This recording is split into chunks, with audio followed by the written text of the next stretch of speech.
Welcome to the Explainer. You ever stop and wonder how your live sports stream stays secure? Or how a phone call can be kept private as it's happening?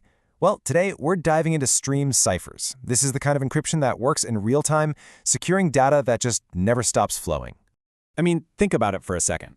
Encrypting a file that's just sitting on your hard drive, that's one thing. But how in the world do you encrypt something that literally has no end? You know, a live video feed, a real-time conversation. This data is just a constant river. You can't wait for it to be done to lock it up because it's never done. And that, right there, is the core challenge.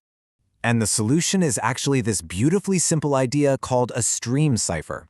Instead of waiting to pack everything into a big box before you put a lock on it, it's more like putting a tiny little lock on every single letter as it comes down the mail chute. It handles the data as it arrives, piece by piece, or to be more precise, bit by bit.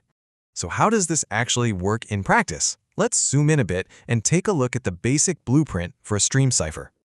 Okay, this diagram pretty much lays it all out. Imagine you're the sender over on the left, and your friend is the receiver on the right. Both of you have this special machine, an identical key stream generator. To send a secret message, you mix your plain text with a secret code, the key stream that your machine spits out.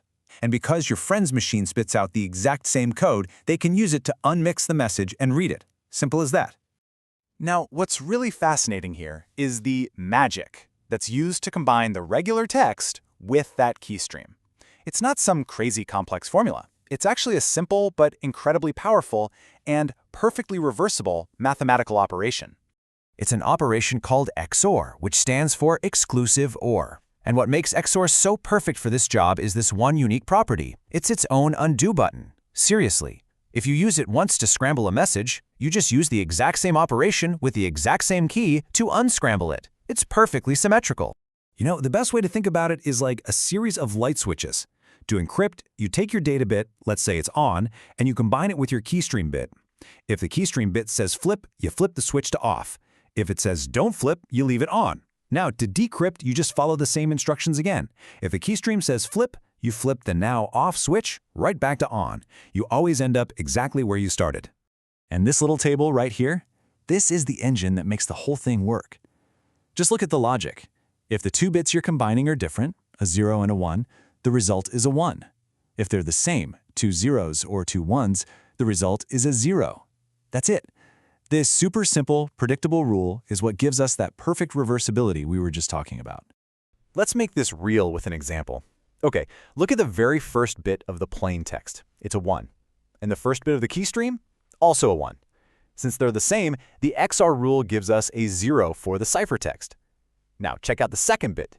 Plain text is a 1, key stream is a 0. They're different, so the result is a 1. You can see how this one simple rule just completely transforms the entire message one painstaking bit at a time.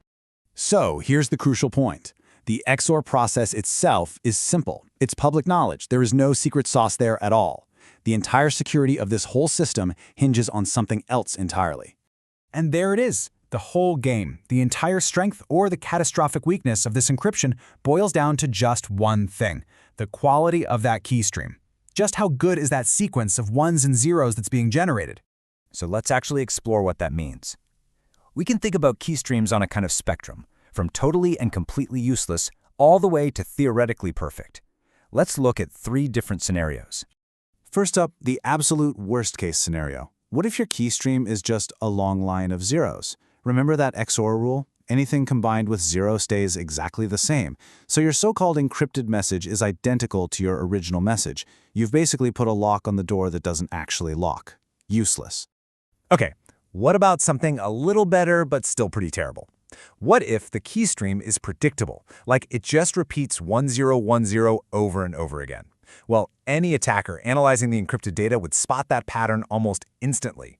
And once they know the key stream, they can decrypt everything. Your secret is out. Now, at the other extreme, the absolute pinnacle of security is a key stream that is truly random, never ever repeats, and is only used one time. This creates what's called a one-time pad, and it is mathematically proven to be an unbreakable cipher. We're talking perfect security. So, if the goal is a perfectly random, non-repeating key stream, how do we actually generate something that strong in the real world? Well, the process starts with a shared secret key, which is labeled U in this diagram.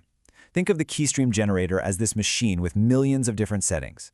The secret key is the specific combination that unlocks one particular output.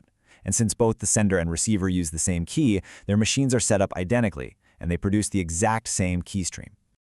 But wait a minute, this creates a huge problem. If you use the same secret key, every single time you start a conversation, that generator is going to produce the exact same key stream. Every single time. And reusing a key stream, that's one of the cardinal sins of cryptography. It makes the whole system incredibly vulnerable. The solution, though, is pretty elegant. You just add a second non-secret ingredient. Along with the shared secret key, we add a unique value for every single session. It's called a seed or an initialization vector, an IV, and you can see it labeled Z here. Its only job is to kickstart the generator from a different place each time. And here it is, the modern, practical approach in a nutshell. You've got two ingredients going into the generator. First, the secret key U.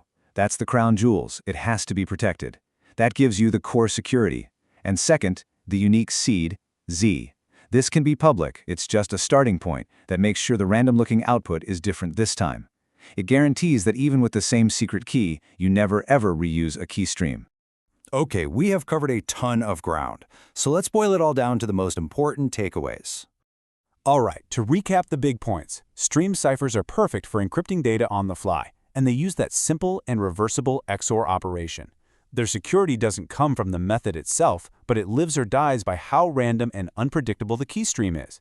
And in the real world, we pull this off by combining a long-term secret key with a short-term, unique seed to make them practically secure for all of our everyday communications. And that leaves us with one last, really fascinating question. We've established that a one-time pad, a perfectly random key stream, gives you unbreakable encryption. So, if perfect security actually exists, what are the practical challenges that stop us from using it for everything all the time? That's definitely something to think about.